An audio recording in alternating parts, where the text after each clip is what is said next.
Bonjour, je m'appelle Nathalie Yamb. Vous savez ce que c'est le goumin?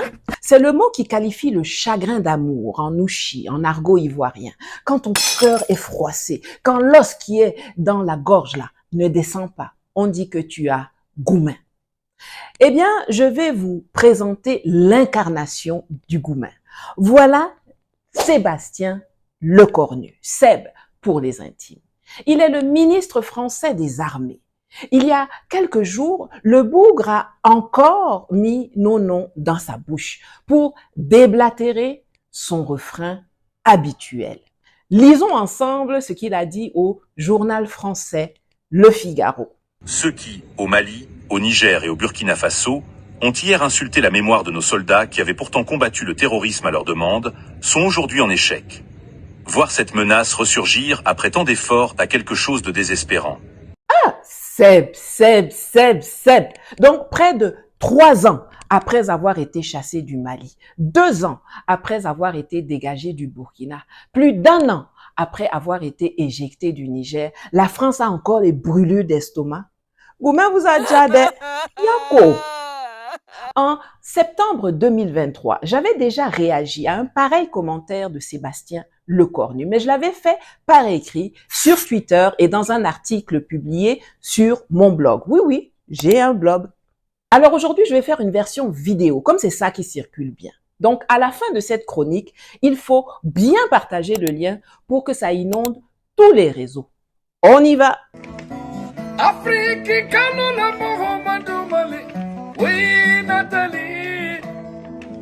La première partie que je vais attaquer, c'est l'affirmation selon laquelle l'armée française serait venue à la demande des autorités du Sahel.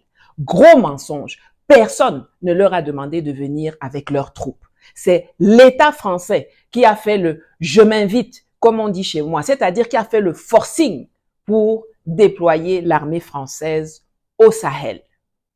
Voici la lettre que le président de la transition d'alors, Diokunda Traoré, avait écrite au président français François Scooter Hollande le 9 janvier 2013. Il demande de l'appui aérien et du renseignement.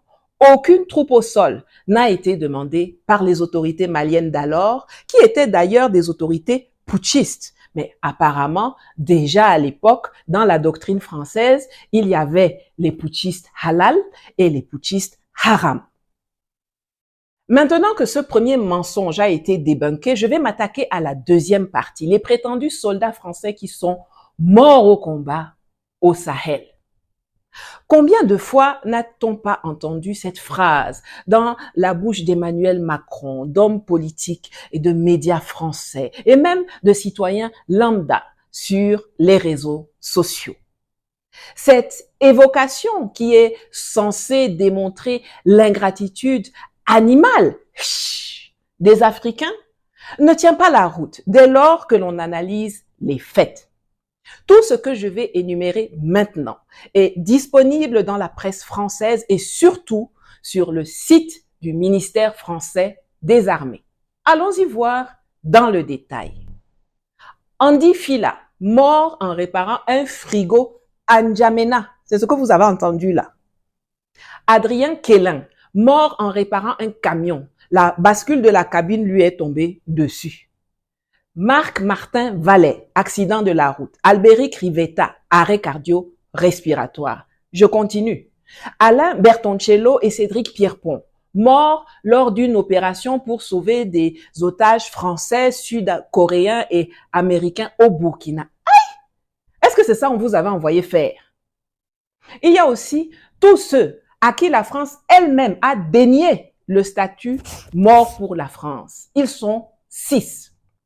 Chéou Nelson, arrêt cardiaque. Karim El Arabi, accident de la route. Abdelatif Rafik, accident lors de la maintenance d'un camion au sein de la base Barkhane. Vous avez bien entendu, hein, le type était là-bas en train de réparer un camion au sein du camp de l'armée française. Un pneu éclate, paf, on nous le colle, mort au combat. Morgan Henry, mort sous sa tente dans le campement français au Burkina Faso. C'est-à-dire qu'on se lève un matin, on trouve un Gugus mort dans son lit et tac, il devient mort au combat. La gendarmerie, là-bas chez eux, a ouvert une enquête depuis 2020, donc 5 ans, et ils n'ont jamais rendu public les résultats. Eux-mêmes savent pourquoi.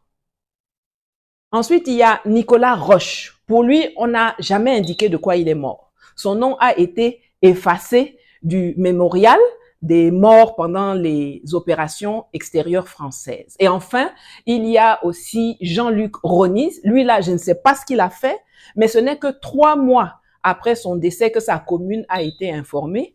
Lui aussi a été zappé du mur des noms du monument aux morts pour la France en opération extérieure, inauguré en 2019 par Macron. Impossible de trouver une photo de lui. Si vous-même, vous le cachez, pourquoi vous voulez le mettre sur nos épaules? Bon, on est à combien? On est à 12, non? Attendez, je continue. Il y a eu 13 morts dans un accident de 2 hélicoptères de l'armée française causé par des palabres internes entre leurs équipes au sol et dans les airs. Les gars se disputent entre eux là-bas, ils se crachent, ils meurent, un coup comme ça devient mort au combat. 12 plus 13, ça nous amène à 25. On continue. 16 ont sauté accidentellement sur des mines. Est-ce que l'on doit pour autant les comptabiliser dans le lot de ceux qui sont morts au combat? Je pense qu'à cet instant, il est bon de rappeler aux Français les 11 millions de mines qu'ils ont plantées en Algérie entre 1956 et 1959 et dont ils ont refusé de dévoiler l'emplacement jusqu'en 2007. Ces mines-là ont tué et estropié plusieurs milliers de personnes, principalement des enfants. En mars 2023, un enfant de 6 ans est encore mort en sautant sur une mine française en Algérie. Est-ce qu'on peut dire que ce petit garçon et toutes les autres victimes civiles algériennes sont morts au combat? Si on ne le dit pas, alors on n'acceptera jamais de dire que les Français qui ont sauté sur les mines, que leurs supplétifs terroristes sont allés cacher au Sahel, sont morts au combat. Toutes choses étant égales par ailleurs, ceteris paribus, comme le disent mes ancêtres séraires. Pour la fin, je vous ai gardé la cerise sur le gâteau.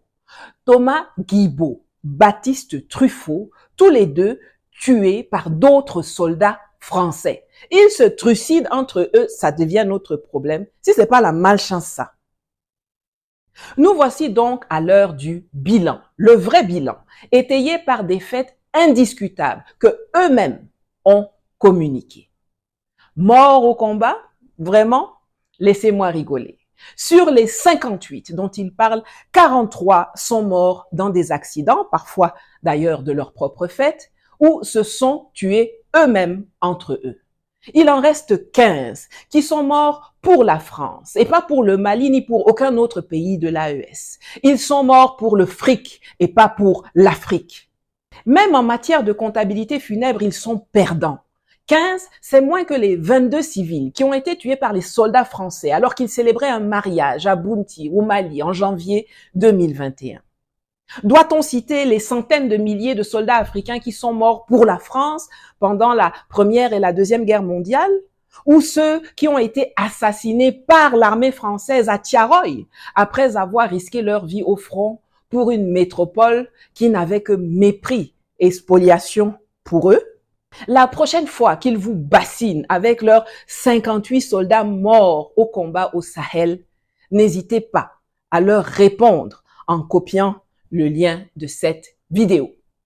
Pour finir, le Cornu nous a dit que voir la menace terroriste ressurgir a quelque chose de désespérant. Seb, ton boss Emmanuel Macron a trouvé lundi le temps d'appeler Ahmad al-Shahar, le putschiste qui a renversé Bachar al-Assad, pour le féliciter pour son accession au pouvoir en Syrie et l'inviter en visite officielle en France. Ahmad al-Shahar, précédemment connu sous le nom de Abu Mohamed al-Jolani, est le leader terroriste qui dirigeait Jabhat al-Nusra, qui deviendra plus tard HTS, groupe affilié à Al-Qaïda. Sa tête était encore mise à prix par le département d'État américain pour 10 millions de dollars depuis 2017 jusqu'au 20 décembre 2024, c'est-à-dire 2 semaines après sa prise de pouvoir. Et c'est lui dont vous allez lécher les bottes trempées de sang, désespérant même et étonné. Donc vraiment, jamais, plus jamais, vous allez dire à quelqu'un que vous combattez les terroristes. Vous êtes les terroristes. Vous êtes le terrorisme. Alors Seb, ferme ta gueule et dégage avec ton mythe bidon de bidasse française morte pour combattre le terrorisme au Sahel ou ailleurs dans le monde. Un boutman comme ça. Bon, je m'arrête là et vous savez ce que vous avez à faire. Abonnez-vous, commentez, partagez le lien de cette vidéo partout où vous verrez ces tocards raconter leurs bêtises. Et si vous le pouvez, contribuez à mes cagnottes dont les liens s'affichent quelque part à l'écran ou en appuyant sur le bouton merci en dessous de cette vidéo sur YouTube pour me permettre de continuer de produire du contenu éducatif comme celui-ci. À bientôt. Une petite citronnelle pour la route.